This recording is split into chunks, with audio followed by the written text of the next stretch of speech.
เด็กกับกุมารบ่เรียนอยู่ตัวเดียวเด็กกับกุมารบ่ไปเห็นมีของเรียนยังซ้ำโอ้เด็กกับกุมารบ่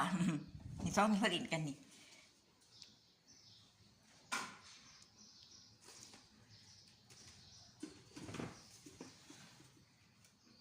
โอ้สงสารตัวน้อยตัวน้อยตายแล้วอันแมวตัวน้อยตายแล้วตัวน้อยน้อยเอาซื้อจ้องกันยังเขาไปนอนกันได้ไหมเป็นไงสมศักดิ์หรือสมพงษ์สมพงษ์เป็นบ้าเลยลิ้นผู้เดียวน้องตาย